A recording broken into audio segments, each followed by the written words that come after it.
કેમ છો મિત્રો? મજામાં? તમારા સૌનું સ્વાગત છે એબલ એકેડમીની યુટ્યુબ ચેનલ ઉપર. શિક્ષણ ક્ષેત્રમાં ક્રાંતિ લાવવા માટે એબલ એકેડમી દ્વારા એબલ એકેડમી ફોર એજ્યુકેશન નામની વિશેષ યુટ્યુબ ચેનલ શરૂ કરવામાં આવેલી છે. ડોક્ટર બાબા સાહેબ આંબેડકરનું એક સરસ મજાનું વાક્ય છે, શિક્ષણ એ સિંહણનું દૂધ છે, જે પીશે એ ત્રાળ પાડશે. અને આ જ શિક્ષણને સાચા અર્થમાં સાર્થક કરવા માટે આપણે એક સરસ મજાનો ઇનિશિયેટિવ, એક સરસ મજાની પહેલ શરૂઆત કરી છે, અને એ છે આપણી એબલ એકેડમી ફોર એજ્યુકેશન. તો આજનો એક સરસ મજાનો ટોપિક હું તમારી જોડે લઈને આવ્યો છું. ઘણા બધા મિત્રોને એવું હોય છે કે સર, અમે માની લો કે પ્રાથમિકમાં શિક્ષક તરીકે લાગીએ છીએ, માધ્યમિકમાં શિક્ષક તરીકે નોકરી સ્વીકારીએ છીએ, અમે ઉચ્ચતર માધ્યમિકમાં શિક્ષક તરીકે નોકરી સ્વીકારીએ છીએ. તો શું સર અમારો ગ્રોથ, અમારું કરિયર માત્ર શિક્ષકમાં અટકી જશે? અમે શિક્ષણથી આગળ વધી શકીએ છીએ કે નહીં? કે શું જીવનભર શિક્ષક તરીકે જ નોકરી કરવી પડશે? આવા ઘણા બધા પ્રશ્નો વિદ્યાર્થી મિત્રોને મૂંઝવતા હોય છે. તો યસ, તમે જે થંબનેલમાં જોઈ રહ્યા છો કે ટેટ ટાટ તો માત્ર પાયો છે. એમ કહેવાય ને કે લાંબી ઇમારત ચણવાની છે, તો એનો પાયો શું છે? TET TAT. શરૂઆતમાં શિક્ષક તરીકે નોકરી લાગવાનું છે. તમારે ઇમારત કેટલી ઊંચી ચણવી છે એના વિશે આજે હું તમને સરસ મજાની માહિતી આપવા જઈ રહેલ છું. દરેક બાબતને હું શાંતિથી અને વિગતવાર તમને સમજાવવાનો પ્રયત્ન કરીશ. તો ચલો માહિતી મેળવવાની શરૂઆત કરીએ. તો ટેટ ટાટ પરીક્ષા આપીને જીવનભર શિક્ષક તરીકે જ નોકરી કરવી પડશે? આવો પ્રશ્ન વિદ્યાર્થી મિત્રોને વારંવાર મૂંઝવતો હોય છે. તમારી કારકિર્દી શિક્ષક તરીકે જ અટકી જશે કે શું તમે આગળ જ નહીં જઈ શકો? કે સર માની લો કે સર કદાચ હું 25 વર્ષની ઉંમરે શિક્ષક તરીકે નોકરી લાગુ છું, અને સર મારી રિટાયર્ડ થવાની ઉંમર સુધી શું માત્ર શિક્ષક જ રહીશ? શું મારો કોઈ પ્રકારનો ગ્રોથ જ નહીં થાય?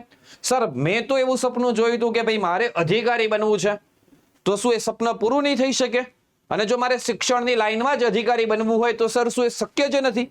આવા ઘણા બધા પ્રશ્નો વિદ્યાર્થી મિત્રોને રહેતા હોય છે. તો એનું આપણે સરસ મજાનું એક તમને સોલ્યુશન આપવા જઈ રહ્યા છીએ. આજે આપણે જે ખાસ વાત કરીશું, ઓકે, એ શેના વિશે છે? તમે શિક્ષક તરીકે નોકરી લાગો છો એનો મતલબ તમે શિક્ષણ સેવાઓ સાથે કનેક્ટ થઈ જાઓ છો. આજે આપણે વાત કરીશું શિક્ષણ સેવાઓથી વહીવટી સેવા તરફ તમારું પ્રયાણ. તમને કેટલો અનુભવ જોઈએ? કેવી રીતે ભરતી થાય છે? સીધી ભરતી થાય છે કે શું? કે પછી બઢતી પ્રમોશન મળે છે કે શું? શું રૂલ્સ રેગ્યુલેશન છે? કેવા પ્રકારની શૈક્ષણિક લાયકાતો જોઈએ છીએ? આ બધી ચર્ચા આપણે કરીશું. ઓકે, જો તમે સાચી માહિતીથી અજાણ હશો તો કારકિર્દી અટકી શકે છે. કેમ કે જો તમારી જોડે માહિતી જ નથી, એમ કહેવાય ને એકવાર દિશાહીન થઈ જાઓ તો કોઈ મતલબ નહીં રહે. તમારી જોડે જો સાચી માહિતી હશે તો તમારી કારકિર્દી અમે નહીં અટકવા દઈએ. જેથી એબલ એકેડમી તમારા માટે લાવે છે શિક્ષકો માટે ભવિષ્યની કારકિર્દીનો ચિતાર. અને આ સૌથી જરૂરી છે. કેમ કે સાહેબ, જ્યારે કોઈ બી નોકરીમાં તમે લાગો છો અને તમને એનું ફ્યુચર ખબર હોય કે હું આ લેવલ સુધી પહોંચી શકીશ, કે આ હોદ્દા સુધી હું પહોંચી શકીશ, આ હોદ્દાઓ પર હું સેવા આપી શકીશ, સમાજ માટે કામ કરી શકીશ, દેશ માટે કામ કરી શકીશ, એક સારા રાષ્ટ્રના નિર્માણ માટે કામ કરી શકીશ, શિક્ષણ ક્ષેત્રમાં હું મારું મહત્વનું યોગદાન આપી શકીશ, મારે કયા કયા પડાવ પાર કરવાના છે, આ વિશે તમને હું માહિતી આપવા જઈ રહેલ છું. તો ચલો માહિતી આપણે મેળવવાની શરૂઆત કરીએ છીએ. તો જો સૌથી પહેલા શૈક્ષણિક કેડરમાંથી વહીવટી કેડરમાં આવવાની શરૂઆત, એટલે સૌથી પહેલી તમારી પોસ્ટ આવે છે ગુજરાત શિક્ષણ સેવા વર્ગ 2. ગુજરાત શિક્ષણ સેવા વર્ગ 2 કઈ રીતે થતું હોય તો અહીંયા ખાસ તમે ધ્યાન રાખજો. મેં તમને કીધું એ પ્રમાણે એક વસ્તુ ખાસ તમારે ધ્યાનમાં રાખવાની છે. એક તમારી સીધી ભરતી થતી હોય છે, બરાબર. બીજું તમારું કઈ રીતે થતું હોય છે? તો બીજું કે સર એને બઢતી કહી શકાય, બઢતી અથવા તો પ્રમોશન કહી શકો છો તમે. સીધી ભરતી, બઢતી અથવા તો પ્રમોશન સેમી ડાયરેક્ટ રીતે પણ તમને થતું જોવા મળતું હોય છે. તો આપણે દરેક પહેલું ઉપર આજે ચર્ચા કરીશું, બરાબર. તો સૌથી પહેલા વાત કરીએ છીએ ગુજરાત શિક્ષણ સેવા વર્ગ 2.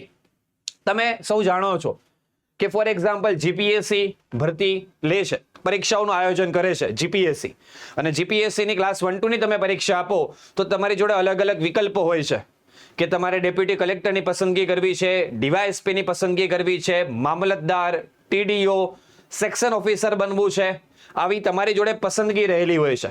તો બસ જે તમે જીપીએસસી ને જુઓ છો ક્લાસ 1 2 એવી રીતે જ શિક્ષણ સેવાની અંદર પણ સૌથી પહેલી જે તમારી જોડે સરસ મજાની પોસ્ટ આવે છે એ ગુજરાત શિક્ષણ સેવા વર્ગ 2.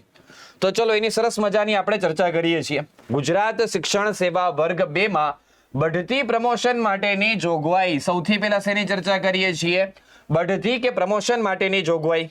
તમે જોવો અહીંયા કઈ કઈ વસ્તુઓની વાત કરેલી છે. ફોર એક્ઝામ્પલ આપણે અનુભવની વાત કરીશું અને પછી આપણે શૈક્ષણિક લાયકાતોની વાત કરીશું. આ બે ખાસ આપણે ચર્ચા કરવાની છે, શૈક્ષણિક લાયકાત અને અનુભવની. બરાબર. જેમ કે શૈક્ષણિક લાયકાતમાં તમે જોઈ શકો છો બેચલર્સ ડિગ્રી ઇન આર્ટ્સ. આર્ટ્સમાં તમે કોઈ પણ વિષય સાથે સ્નાતક થયેલા હો, સાયન્સ સ્ટ્રીમ છે તમારી અથવા તો કોમર્સ છે. માન્ય યુનિવર્સિટીમાંથી તમે સૌથી પહેલા તમે શું કરેલું હોવું જોઈએ? ગ્રેજ્યુએશન કમ્પ્લીટ, એટલે કે તમે સ્નાતક થયેલા હોવા જોઈએ. તો આ ખાસ તમે ધ્યાનમાં રાખજો. બીજી વસ્તુ કે સાહેબ મને અનુભવ જણાવો, મારે અનુભવનું બહુ છે. તો જો અહીંયા લખ્યું છે have worked for not less than 5 years. એટલે સાહેબ સાર શું છે? તો કે 5 વર્ષ તરીકે. બરાબર, 5 વર્ષ. સાહેબ સેના તરીકે? તો જુઓ, assistant teacher class 3 in the government higher secondary school, or ધ્યાન રાખજો 5 વર્ષ શેની અંદર વાત કરી રહ્યા છે? ગવર્મેન્ટ હાયર સેકન્ડરી સ્કૂલની અંદર. અથવા તો 7 વર્ષની વાત કરી છે, અથવા તો 7 વર્ષ. 7 વર્ષ શેનામાં? As an assistant teacher class 3 in government secondary school. સમજાય છે? એટલે જો તમારે જીઈએસ ક્લાસ 2 બરાબર એના માટેની વાત કરીએ તો એના અનુભવમાં ધ્યાન રાખજો, જો 5 વર્ષનો અનુભવ હોય તો આસિસ્ટન્ટ ટીચર મદદની શિક્ષક તરીકે હાયર સેકન્ડરી ગવર્મેન્ટ સ્કૂલોની અંદર, અને એ જ પ્રમાણે 7 વર્ષનો અથવા તો અનુભવ શેની અંદર હોવો જોઈએ તમારો? તો ગવર્મેન્ટ સેકન્ડરી સ્કૂલની અંદર. તો એક સાહેબ વાત થઈ ગઈ અનુભવની, બીજી વાત થઈ ગઈ શૈક્ષણિક લાયકાતની. તો આ બે બાબતો ખાસ તમે ધ્યાનમાં રાખજો. બઢતી પ્રમોશન માટેની વાત અહીંયા થઈ રહી છે. બરાબર. જો સાહેબ હવે મારે સીધી ભરતીની વાત કરવી હોય, જો અહીંયા વય મર્યાદા 42 લખી છે, પણ વય મર્યાદા કેવું હોય? જ્યારે વખતો વખત પ્રમોશન માટેના નિયમો બનતા હોય, બઢતી માટેના નિયમો બનતા હોય, અથવા તો સીધી ભરતી માટેના નિયમો બનતા હોય, તો વખતો વખત એમાં ફેરફાર આવતા હોય. બરાબર. એટલે એમાં એટલું ટેન્શન નહીં લેવાનું. આપણે તો ખાસ અનુભવ અને શૈક્ષણિક લાયકાત ઉપર ફોકસ કરવાનું. જોવો, હવે જો સીધી ભરતીની આપણે વાત કરીએ છીએ, બરાબર છે, તો અહીંયા ખાસ તમે ધ્યાનમાં રાખજો. ફરી પાછું તમારી જોડે શું હોવી જોઈએ? બેચલર ડિગ્રી હોવી જોઈએ. આર્ટ્સ, સાયન્સ, કોમર્સ કોઈ પણ એક સ્ટ્રીમની અંદર તમારી જોડે શું હોવું જોઈએ? સ્નાતક, ગ્રેજ્યુએટનું સર્ટિફિકેટ, ગ્રેજ્યુએશન તમારું પૂરું થયેલું હોવું જોઈએ. એની સાથે સાથે સાહેબ કેવા પ્રકારનો અનુભવ જોઈએ અમને? કેમ કે સીધી ભરતી ભલે રહી, પણ તેમ છતાં એમાં અનુભવ તો સરકાર તમારી જોડે માંગશે. તો કે સર કેવો અનુભવ ચાલે? શું માત્ર સરકારી નોકરીમાં હોય તો જ અનુભવ ચાલે? તો કે ના, એવું નથી. તો કે સર શું પ્રાઇવેટ નોકરીઓ મતલબ કે પ્રાઇવેટમાં શિક્ષક તરીકે નોકરી કરીએ છીએ, સેલ્ફ ફાઇનાન્સ કોલેજ કે સ્કૂલમાં નોકરી કરી રહ્યા છીએ તો ચાલે?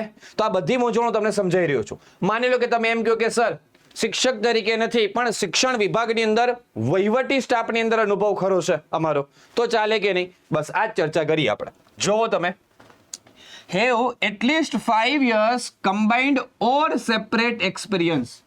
સમજો શું કહેવા માંગે છે? 5 વર્ષનો અનુભવ જોઈએ સળંગ. સળંગનો મતલબ શું થાય? માની લ્યો કે તમે 2022 માં નોકરી શરૂ કરી હોય ફોર એક્ઝામ્પલ, તો 2022 થી કરીને 2027, તો આને કહેવાય સળંગ. બરાબર. 2022 થી 2027. ફોર એક્ઝામ્પલ તૂટક એટલે શું? માની લો 2018 થી 2020 તમે નોકરી કરી, પછી 1 વર્ષ તમે કોઈ કારણોસર નોકરી ના કરી શક્યા, અને પછી ફરી પાછું તમે 2021 થી કરીને 2025 નોકરી કરી, તો બી તમારો અહીંયા 5 વર્ષનો અનુભવ થઈ ગયો. એટલે સળંગ અથવા તો તૂટક બંને રીતે. કયો કયો અનુભવ જોઈએ છીએ સાહેબ? તો એક્સપિરિયન્સ ઇન ટીચિંગ. ટીચિંગ એટલે શિક્ષક તરીકે શિક્ષણ, ઓર એડમિનિસ્ટ્રેશન્સ એટલે કે સર અનુભવ બે વસ્તુઓ, કાં તો શિક્ષણ કાં તો વહીવટી શાખાઓનો પણ હોવું જોઈએ શિક્ષણ વિભાગ. આ ખાસ સમજજો, હોવું જોઈએ શિક્ષણ વિભાગ, એ ફરજિયાત છે. અને એમાં સર કયા લેવલનો અનુભવ એ પણ જરૂરી છે ને. કે ફોર એક્ઝામ્પલ જો કોઈ નોકરી નાની ના હોય ક્યારે, એટલે એમાં એવું કંઈ નથી, પણ તમને એક્ઝામ્પલ માટે સમજાવું છું કે માની લો કે તમે ફોર એક્ઝામ્પલ કોઈ સરકારી શાળાની અંદર જ ધારો કે તમે પ્યુન તરીકે નોકરી લાગેલા છો અને તમને અનુભવ છે, તો પછી સર એ અનુભવ નહીં ચાલે. એ ખાસ સમજજો. તો એ અનુભવ નહીં ચાલે તો કયા લેવલની પોસ્ટનો ઓછામાં ઓછો અનુભવ જોઈએ? તો જો અહીંયા લખ્યું છે આપણે કઈ કઈ જગ્યાએ, તો એજ્યુકેશન ઇન ગવર્મેન્ટ, જો પેલા કઈ કઈ જગ્યાએ, તો કે સરકારી, ગવર્મેન્ટ, લોકલ બોડીઝ એટલે પંચાયત સાથે સંકળાયેલી જે શાળાઓ સંસ્થાઓ એ બધું, યુનિવર્સિટીઝ, પ્રાઇવેટ ઓર પબ્લિક સેક્ટર, સેલ્ફ ફાઇનાન્સ કોલેજો, સેલ્ફ ફાઇનાન્સ સ્કૂલો, એ બધી જગ્યાએ, એજ્યુકેશનલ ઓર્ગેનાઇઝેશન ઓર એજ્યુકેશનલ ઇન્સ્ટિટ્યુશન. સેના રિલેટેડ? તો જો અહીંયા લખ્યું છે ખાસ, equivalent to the post of assistant teacher class 3. એનો મતલબ તમને શૈક્ષણિક અનુભવ છે કે વહીવટી અનુભવ છે, પણ એ અનુભવ મદદની શિક્ષક છે એની સમકક્ષ તો હોવો જ જોઈએ. શેની સમકક્ષ? મદદની શિક્ષક, અથવા એનાથી ઉપર હશે તો ચાલશે. પણ માની લો કે મદદની શિક્ષક કરતા જો ક્રોનોલોજી પ્રમાણે જોવા જઈએ ઓછું મહત્વ ધરાવતી કોઈ પોસ્ટનો તમને અનુભવ છે તો પછી અહીંયા નહીં ચાલે. એક લિમિટ સેટ કરેલી છે કે ભાઈ મદદની શિક્ષક હોય એ, અથવા તો એની લેવલમાં એમ કે ને એક હરોળમાં બેસી શકે એ પ્રકારની નોકરી. ફોર એક્ઝામ્પલ, તમે ઓફિસ આસિસ્ટન્ટ લઈ લો અને તમે રેવન્યુ વિભાગમાં ક્લાર્ક લઈ લો, તો નોકરી અલગ અલગ છે, પણ તમે સમકક્ષ આને કહી શકો. પણ પછી તમે હેડ ક્લાર્ક લ્યો તો હેડ ક્લાર્ક એક ઉપરની પોસ્ટ થઈ જાય, જુનિયર ક્લાર્ક, સિનિયર ક્લાર્ક ને હેડ ક્લાર્ક. હવે જે અનુભવ હેડ ક્લાર્ક તરીકેનો માંગ્યો હોય તો તમારા જુનિયર ક્લાર્કનો અનુભવ ચાલે નહીં. આ સરળ ભાષામાં મેં તમને સમજાવ્યું. હવે અહીંયા એની જ વાત છે કે ભાઈ મદદની શિક્ષક, મેં તમને ક્લાર્કના એક્ઝામ્પલથી સમજાવ્યું, તમે સરળતાથી સમજી શકો. બાકી મદદની શિક્ષક છે તો મદદની શિક્ષક અથવા તો એની સમકક્ષ એ પ્રકારનો કોઈ પણ શૈક્ષણિક અથવા વહીવટી અનુભવ હોવો ફરજિયાત છે. બરાબર? કેટલો અનુભવ હોવો જોઈએ? 5 વર્ષ. પછી સરકાર વખતો વખત નોટિફિકેશન પાડે, પરીક્ષાનું આયોજન કરે, જે પણ પરીક્ષા પદ્ધતિ રાખેલી હોય, પ્રિલિમ હોય, મેઇન્સ હોય, ઇન્ટરવ્યુ હોય, એ કેમ કે વખતો વખત એ પ્રમાણે ચેન્જ થતું તમને જોવા મળે. બરાબર? અને એ પણ જ્યારે ભરતીની જાહેરાત આવશે, કોઈ પણ નવી ભરતી, નવી પરીક્ષાની જાહેરાત આવી ગઈ માની લો, એ પછી જીપીએસસી દ્વારા ડિક્લેર થયેલી હોય ભરતી કેલેન્ડરની અંદર, તો પણ આપણે વિગતે ત્યારે પણ માહિતી તમને આપીશું. અત્યારે આટલું મગજમાં ફિટ કરી લો કે અનુભવ કેટલો જોઈએ ને શૈક્ષણિક લાયકાતો કેવી જોઈએ. ક્લિયર? તો આ વાત થઈ ગઈ ગુજરાત શિક્ષણ સેવા વર્ગ 2 માં સીધી ભરતીની અંદર કયા પ્રકારનું થાય. ક્લિયર થયું? શિક્ષણ સેવા વર્ગ 2 એનો મતલબ તમે મદદની શિક્ષક બનો છો, શિક્ષક તરીકે નોકરી સ્વીકારો છો, અથવા તો તમે પ્રાઇવેટ સેક્ટરમાં અથવા તો સેલ્ફ ફાઇનાન્સ કોલેજ યુનિવર્સિટીની અંદર તમે જો અનુભવ ધરાવો છો તો પણ તમારી જોડે ચાન્સ રહેલા છે, સીધી ભરતીથી પણ લાગી શકો છો જ્યારે સરકાર વખતો વખત ડિક્લેર કરે એ મુજબ, અથવા તો જે તે ભરતી બોર્ડ ડિક્લેર કરે એ મુજબ, અને તમે પ્રમોશન પણ તમને મળી શકે છે. આવા ઘણા બધા અલગ અલગ ફેક્ટર રહેલા છે. એનો મતલબ તમારી જે કારકિર્દી છે એ મદદની શિક્ષક તરીકે નહીં અટકી જાય. તમે એક સ્ટેપ ઉપર આવી શકશો. કયા સ્ટેપે? તો ગુજરાત શિક્ષણ સેવા વર્ગ 2 માં. અને જનરલી હવે બધા મિત્રોનો ડ્રીમ રહેતું હોય છે કે સર એકવાર શિક્ષક બની જઈએ અથવા તો આવો શૈક્ષણિક અથવા તો એના રિલેટેડ વહીવટી અનુભવ ધરાવતા હોઈએ તો પછી અમારે શું કરવું છે? તો પછી સર અમારે વહીવટી શાખામાં એન્ટ્રી લઈ લેવી છે. કેમ? કેમ કે તમારી જોડે સત્તા પણ એટલી સારી આવશે, તમે સમાજ અને સારા રાષ્ટ્રના નિર્માણ માટે પણ સરસ મજાનું કામ કરી શકશો.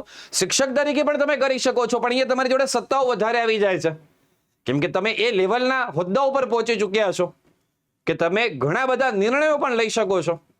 ઓકે? એટલે ઘણા મિત્રોને ઇન્ટરેસ્ટ રહેતો હોય છે કે સર અમારે આગળ વધવું છે, તો પહેલો સ્ટેપ કીધો. બીજું શું આવશે? ગુજરાત શિક્ષણ સેવા વર્ગ 1. હવે સિમ્પલ છે, ગુજરાત શિક્ષણ સેવા વર્ગ 2 માં આવી જશો અને પછી એનો અનુભવ તમને આગળ લઈ જતા સીધી ભરતીથી અથવા પ્રમોશન બઢતીથી તમને ગુજરાત શિક્ષણ સેવા વર્ગ 1 માં એન્ટ્રી અપાવી શકશે. તો પહેલું સ્ટેપ તો ક્લિયર કર્યું. હવે વર્ગ 1 ની વાત કરીએ. જો બઢતી પ્રમોશનની વાત કરીએ તો જો અહીંયા લખ્યું છે by promotion of a person of proved merit and efficiency from amongst the persons who have worked for not less than 8 years in cadre of Gujarat Educational Service Class 2. સાહેબ એકદમ સરળ ભાષામાં સમજાવો ને. 8 વર્ષનો અનુભવ જોઈએ મારા ભાઈ અને મારી બહેનો. 8 વર્ષનો અનુભવ. કેવો અનુભવ? તો કે ગુજરાત શિક્ષણ સેવા વર્ગ 2 સિમ્પલી બઢતી પ્રમોશનમાં વાત કરીએ એનો મતલબ મદદની શિક્ષક થી તમે ગુજરાત શિક્ષણ સેવા વર્ગ 2 માં જતા રહ્યા પછી 8 વર્ષનો અનુભવ ધરાવતા હો તો તમારે આ શક્યતાઓ રહેલી છે. ક્લિયર? ચલો આગળ વાત કરીએ કે સર સીધી ભરતીની અંદર કઈ રીતે, સીધી ભરતીની અંદર કઈ રીતે, જો અહીંયા એજ લખી છે 40 વર્ષ, પણ મેં તમને કીધું વખતો વખત જ્યારે પણ ભરતી બોર્ડ વિગતવાર નોટિફિકેશન ડિક્લેર કરે ત્યારે આપણે ફરી પાછા લાઈવ થઈને એ પર્ટિક્યુલર પોસ્ટ વિશે તમને માહિતી આપીશું જ. બરાબર? એટલે વય મર્યાદામાં એટલું ટેન્શન ના લેતા. બીજી શું બાબત છે તો જુઓ, બેચલર્સ ડિગ્રી. હવે બેચલર ડિગ્રી તો નોર્મલ થઈ ગઈ છે. તમે જેમ મતલબ એક એક સ્ટેપ ઉપર જતા જશો ને ત્યાં તમારે માસ્ટર પણ આવશે, પીએચડી પણ આવશે. એટલે સિમ્પલ છે કે ભણતા રહેવું જોઈએ. હું તો એમ જ માનું કે ભણતા રહ્યો. બેચલર પતે છે અને જો માસ્ટર કરી શકો છો, સમય છે તો કરી દેવાય. જો સમય મળે છે તો પીએચડી મળે છે તો એ કરી દેવાય. ભણેલું ક્યારે વ્યર્થ જતું નથી. એટલે બેચલર તો મિનિમમ છે જ. બરાબર છે? તો અહીંયા ખાસ ધ્યાન રાખજો, bachelor degree with first class, યાદ રાખજો ફર્સ્ટ ક્લાસ, ઓર ધ્યાન રાખજો bachelors degree with second class and masters degree with second class in arts or science. Okay, એટલે માસ્ટર ડિગ્રી બી ચાલી શકે છે, બેચલર ડિગ્રી બી તમને યુઝફુલ રહેશે. ચલો આગળ આપણે વાત કરીએ છીએ તો જુઓ શું આવશે આની અંદર. ફોર એક્ઝામ્પલ સીધી ભરતીની આપણે વાત કરીએ તો સીધી ભરતીની અંદર શું આવશે તો જો અહીંયા અલગ અલગ તમને આર્ટિકલ્સ મતલબ સેક્શન આપેલા છે એ મુજબ તમે જુઓ. Bachelor degree in teaching or educational and equivalent two higher degree or diploma in education. સરળ ભાષામાં સાહેબ બીએડ કરેલું હોવું જોઈએ એવું કહેવા માંગે છે. ગ્રેજ્યુએશન થયેલું હોય, બીએડ પણ તમારે કરેલું હોય અને સાથે સાથે કેટલો અનુભવ, 7 વર્ષનો અનુભવ પણ હોવો જોઈએ. બરાબર છે? જો જનરલી સીધી ભરતી ગુજરાત શિક્ષણ સેવા વર્ગ 2 માં બહુ મોટા પ્રમાણમાં થતી હોય બીજી પોસ્ટને કમ્પેર કરતા, પછી એના પછી તમને ગુજરાત શિક્ષણ સેવા વર્ગ 1 માં તમને જોવા મળતી હોય અને આના પછીની જે પોસ્ટો આવતી હોય ત્યાં જનરલી સીધી ભરતીના ચાન્સ ઘટી જતા હોય છે. તે સામાન્ય રીતે સરકારશ્રી દ્વારા શું કરવામાં આવતું હોય છે કે જે અધિકારી સેવા આપી રહ્યા છે એમના અનુભવનો લાભ લેવામાં આવતો હોય છે. બરાબર? તો આ ખાસ તમે ધ્યાનમાં રાખજો. ચલો તો અહીંયા તમારે ધ્યાનમાં રાખવાનું છે. ઓકે, સાથે સાથે જો અહીંયા લખ્યું છે એ જ પ્રમાણે, ઓકે, મેં તમને કીધું એ 7 વર્ષનો અનુભવ છે અને સાથે સાથે જે ડિગ્રીની વાત કરેલી છે, બેચલર છે, એજ્યુકેશન માટેની ડિગ્રી છે, આ બધી બાબતો ધ્યાનમાં રાખજો. હવે તમને એમ થાય કે સર માની લ્યો કે સર મને નોકરી મળી મદદની શિક્ષક તરીકે, પછી સર હું ગુજરાત શિક્ષણ સેવા વર્ગ 2 ની અંદર પણ નોકરી લાગી ગયો અથવા લાગી ગઈ, પછી સર શિક્ષણ સેવા વર્ગ 1 માં પણ મને ચાન્સ મળે છે, અથવા તમે સ્વપ્ન જોઈ રહ્યા છો કે મારે આ કરવું છે, તો કે સર ક્યાં ક્યાં અમારા ચાન્સ મળે, કેવા કેવા હોદ્દા ઉપર અમને નોકરી મળે. એક સ્વપ્ન જોવાની મજા છે, કેમ કે સ્વપ્ન સારું હોય તો મહેનત કરવાની મજા આવે. તો જુઓ, ડિસ્ટ્રિક્ટ એજ્યુકેશન ઓફિસર. બરાબર છે? ઓફિસ કઈ છે? ડિસ્ટ્રિક્ટ એજ્યુકેશન ઓફિસર ઓફિસ બધા જિલ્લાઓની અંદર હોય. District primary education officer, assistant director 10+2 માટે, આસિસ્ટન્ટ ડાયરેક્ટર સેકન્ડરી 1 માટે, assistant director secondary 2, assistant director recruitment, બરાબર, assistant director establishment, coordinator, additional state project director. તો ઘણા બધા તમારી જોડે ઓપ્શન રહેલા છે. આમાંથી જો તમે કોઈક વિચારો કે સર મારે આ હોદ્દા સુધી પહોંચવું છે, આજથી મહેનત કરવા લાગજો અને able academy for education YouTube ચેનલને શું કરી દેજો? સબસ્ક્રાઇબ કરી દેજો. વિડીયોને લાઈક પણ કરી દેજો. આવી સરસ મજાની માહિતી અમે તમારા સમક્ષ લાવતા રહીશું. ચલો પછી આગળ વાત કરીએ, જેમ કે એડમિનિસ્ટ્રેટિવ ઓફિસર છે, administrative officer legal side, planning officer, secretary, officer incharge teachers and training department, officers incharge monitoring, officers incharge women's development, officers incharge media and document. ઠીક છે? Producer, lecturer production, lecturer evaluation, ઘણા બધી post તમને મળી શકે છે. તો તમે જો સાચી દિશામાં મહેનત કરો, એક સ્વપ્ન જોઈ લો કે સર મારે આ થવું છે, મારે ડિસ્ટ્રિક્ટ એજ્યુકેશન ઓફિસર ગમે તે રીતે બનવું છે, ડીઓ બનવું જ છે મારે, તો પછી આજથી નક્કી કરી લો, ગણતરી જ રાખો કે માની લો કે સર હું 25 વર્ષે નોકરી લાગુ છું, પછી હું આટલો અનુભવ ધરાવું છું, પછી સાહેબ હું શિક્ષણ સેવા વર્ગ 2 માં જઉં છું, પછી મને આટલો અનુભવ મળે છે, પછી હું ફરી પાછી પરીક્ષા આપું છું અથવા તો પ્રમોશન થાય છે કઈ બી, તો પછી સર કદાચ હું લમસમ એવું ધારી શકું કે ગમે તેવા ચાન્સીસ આવે હું 40 વર્ષ સુધી કદાચ શિક્ષણ સેવા વર્ગ 1 માં પહોંચી જઈશ અને ડિસ્ટ્રિક્ટ એજ્યુકેશન ઓફિસર તરીકે હું સેવા આપીશ ગુજરાત સરકારમાં શિક્ષણ વિભાગમાં. મારા ભાઈઓ અને મારી બહેનો, સ્વપ્ન જોવા પડે. સ્વપ્ન જોશો ત્યારે તો મહેનત કરવાની ઈચ્છા થશે ને, ત્યારે તો રાતોના ઉજાગરા થશે, બાકી તો કઈ નહીં થાય. એટલે સ્વપ્ન જોઈ લો કે ના મારે આમાં આગળ વધવું છે. બરાબર, ચલો પછી આગળ વાત કરીએ છીએ નાયબ નિયામક શ્રી શિક્ષણ વર્ગ 1 ગુજરાત શિક્ષણ સેવા વહીવટી શાખા. હવે જો જનરલી હવે જે આપણે પોસ્ટની વાત કરીશું એ બધી પોસ્ટોની અંદર સામાન્ય રીતે સરકારશ્રી સામાન્ય રીતે વાત કરું છું કે બઢતી અથવા પ્રમોશન જનરલી જલ્દીથી મળતું તમને જોવા મળે, કેમ કે બહોળો અનુભવ ધરાવતા અધિકારીઓ એમની પાસે હોય તો શિક્ષણ વિભાગને એક શ્રેષ્ઠ કક્ષાએ પહોંચાડી શકાય છે. એટલે સામાન્ય રીતે એવું રહેતું હોય છે. બરાબર છે, તો આપણે માહિતી મેળવીએ છીએ આના વિશે પણ. જેમ કે બઢતી પ્રમોશન માટેની જોગવાઈ તો જોવો અહીંયા લખ્યું છે by promotion of persons who possess a very good benchmark for being consider fit for promotion. બરાબર, એટલે કે એક એવા અનુભવી અધિકારી કે જે આ પોસ્ટ માટે ફિટ બેસે છે. સૌથી પહેલા તો એ વસ્તુ કે ભાઈ એટલા એ પ્રકારની અનુભવ ધરાવતા હોય, એ પ્રકારની શૈક્ષણિક લાયકાતો હોય, અને નો ડાઉટ અહીંયા બઢતી પ્રમોશન આપવામાં આવે છે તો એ જે તે અધિકારીને એક છબી પણ જોવામાં આવતી હોય કે કેટલા પ્રામાણિક અધિકારી છે એ પણ જોવામાં આવતું જ હોય છે. બરાબર, અહીંયા લખ્યું છે જો have work for not less than 5 years in cadre of, હમણાં જે મેં વાત કરી ને ગુજરાત શિક્ષણ સેવા વર્ગ 1, યાદ રાખો ગુજરાત શિક્ષણ સેવા વર્ગ 1 એમાં કેટલો અનુભવ કે છે 5 વર્ષનો અનુભવ. કેટલો અનુભવ કે છે 5 વર્ષનો અનુભવ. તો તમે નાયબ નિયામક શ્રી શિક્ષણ વર્ગ 1 માં બઢતી પ્રમોશન તમને મળી શકે. અને અહીંયા કીધું છે have pass the qualifying examination for computer. હવે તો જનરલી આ CCC વાળી જે વાત છે એ તો બહુ સામાન્ય થઈ ગઈ છે, બધા પાસે આ સર્ટિફિકેટ હોવું જ જોઈએ છે. કોઈ બી જુનિયર ક્લાર્ક તરીકે નોકરી લાગે છે તો પણ હોય જ છે. પછી જુઓ પોસ્ટ ગ્રેજ્યુએટ ડિગ્રી જોઈશે, એટલીસ્ટ સેકન્ડ ક્લાસ. ઓકે, આ ખાસ ધ્યાન રાખજો. પછી a degree in teaching or education, મતલબ માની લો કે તમે BSc કર્યું છે, BSc ની સાથે MSc પણ જોઈશે, એટલીસ્ટ સેકન્ડ ક્લાસ સાથે, અને સાથે સાથે BEd પણ જોઈશે. BA કર્યું છે તો BA જોઈશે, MA તો જોઈશે જ, સાથે સાથે BEd પણ જોઈશે. એ વાળી વાત કરેલી છે. બરાબર, તો આ ખાસ તમે ધ્યાનમાં રાખજો. બેઝિક નોલેજ કોમ્પ્યુટર એ તો આવવાનો જ છે. તો આ વસ્તુ ખાસ થઈ એના સીધી ભરતી પ્રમોશન, આ વસ્તુ ખાસ તમે ધ્યાનમાં રાખજો. અનુભવને આપણે બધી ચર્ચા કરી જ ચૂક્યા છીએ. ક્લિયર છે? ચલો પછી સીધી ભરતી માટેની જોગવાઈની વાત કરીએ તો જુઓ હવે સીધી ભરતી માટે શું છે 7 વર્ષનો અનુભવ કમ્બાઈન અથવા તો સેપરેટ. કઈ રીતે? તો કે એડમિનિસ્ટ્રેશન, ટીચિંગ.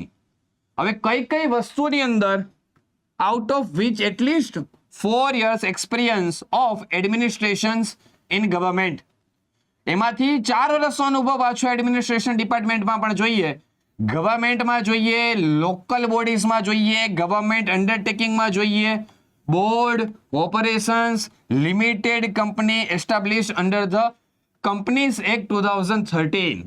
આ પ્રકારનો અનુભવ અહીંયા જોઈશે, ફરજિયાત અનુભવ જોઈશે. બરાબર, તો એ ખાસ તમે ધ્યાનમાં રાખજો. ઓકે, તો આ અનુભવ તમારો થઈ ગયો. એજ્યુકેશન ક્વોલિફિકેશન પણ આપણે વાત કરી લીધી. તો અહીંયા તમારે આ વસ્તુ શું થશે? લાગુ પડશે.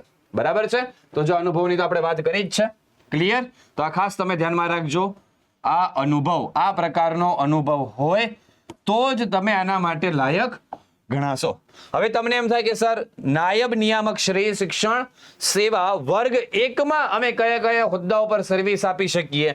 તો જુઓ deputy director establishment 10+2, secondary education, planning, recruitment, RTE, NSS, university, establishment, KVT, secretary તરીકે, પ્રોજેક્ટ ઓફિસર તરીકે, ડેપ્યુટી ડાયરેક્ટર, સેક્રેટરી, ઘણા બધા હોદ્દાઓ પર તમે સેવા આપી શકો. ફોર એક્ઝામ્પલ તમે જો અહીંયા લખ્યું છે RTE, રાઇટ ટુ એજ્યુકેશન.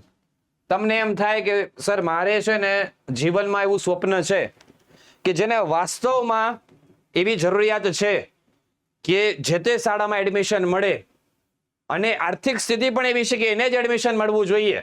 જે અત્યારે થઈ રહ્યું છે ને એક પ્રકારના, ઘણી વાર કેવું થતું હોય કે આપણે જોતા હોય કે આર્થિક પરિસ્થિતિ બરાબર હોય તેમ છતાં RTE હેઠળ એડમિશન મળી ગયું હોય, એટલે તમને એમ થાય કે સર મારે અટકાવવું છે, મારે જરૂરિયાતમંદ બાળકો સુધી પહોંચવું છે, તો તમે જ્યારે આવા હોદ્દા ઉપર પહોંચી જાઓ, બરાબર, જેમ કે deputy director RTE, right to education, તો પછી તમે ક્રાંતિ લાવી શકો છો. કેમ કે ક્રાંતિ લાવવા માટે તમારી જોડે હાથમાં એટલા સત્તા પણ જોઈએ, એટલા પાવર્સ પણ તમને જોઈશે, ત્યારે જ તમે કરી શકો છો સારું કામ. ચલો હવે આગળ વાત કરીએ છીએ સંયુક્ત નિયામક શ્રી શિક્ષણ વર્ગ 1 વહીવટી શાખાની અંદર. ચલો આગળ વાત કરીએ છીએ સૌથી પહેલા બઢતી, પ્રમોશન, બરાબર.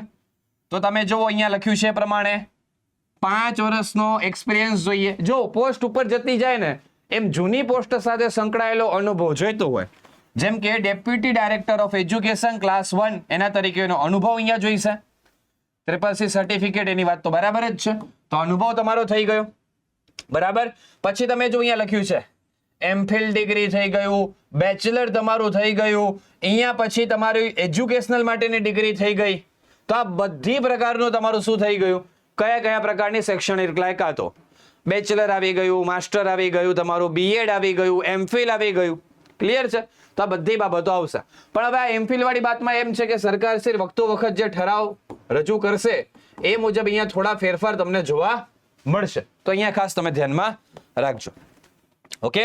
પછી સંયુક્ત નિયામક શ્રી શિક્ષણ સેવા વર્ગ 1 માં સીધી ભરતી સાહેબ કઈ રીતે થતું હોય, તો જો સીધી ભરતીમાં 10 વર્ષનો અનુભવ, જો સિમ્પલ છે, સીધી ભરતી હશે ને ત્યાં થોડું અનુભવ વધી જશે. અહીંયા અનુભવ 10 વર્ષનો થઈ ગયો, બરાબર. કેવી રીતે, કમ્બાઇન્ડ અથવા તો સેપરેટ, જે આપણે વાત કરીએ એ રીતે જ. એમાં પણ 3 વર્ષનો એડમિનિસ્ટ્રેટિવ એક્સપિરિયન્સ જોઈશે, બરાબર છે, જેમ કે ડિસ્ટ્રિક્ટ એજ્યુકેશન ઓફિસર ક્લાસ 1 તરીકેનો અથવા તો એની સમકક્ષ રેન્કનો તમને આ પ્રકારનો અનુભવ જોઈશે. હવે તમને એમ થાય કે સર શિક્ષણ સેવા વર્ગ 1 માં આવી ગયા અમે, તો હવે અમને કઈ કઈ પોસ્ટ મળે, તો જુઓ joint director, secondary 10+2 college establishment, additional state project officer, director, vice chairman, officer on special duty, chairman, additional director. આવી રીતે અલગ અલગ વિભાગોમાં તમને નોકરી મળી શકે છે, તમને બઢતી, પ્રમોશન મળી શકે છે. હવે એની ઉપર નિયામક શ્રી શિક્ષણ વર્ગ 1 ગુજરાત શિક્ષણ સેવા વહીવટી શાખાની અંદર ફરી પાછું એની ઉપર આવ્યા, એટલે હવે જે પછીની પોસ્ટ છે એનો અનુભવ જોઈએ. ચલો તો જોવો અહીંયા, by promotion on the basis of the principle of selective within the zone of consideration. Okay, હવે અહીંયા જોઈએ છે શું વાત કરી છે, જેમ કે have worked not less than 5 years, 5 વર્ષ કેમાં, deputy director of education class 1 અથવા એની સમકક્ષ કેડર. એટલે જે જૂની પોસ્ટ આપણે જે જોઈએ ને એના રિલેટેડ કંઈક ને કંઈક એનો અનુભવ જોઈતો હોય, બરાબર. સીધી ભરતી પણ થાય છે, પણ અહીંયા તમારું શું આવી ગયું, અહીંયા તમારું આવી ગયું PhD, મતલબ બેચલરે જોઈએ, માસ્ટરે જોઈએ, BEd જોઈએ ને હવે PhD જોઈએ.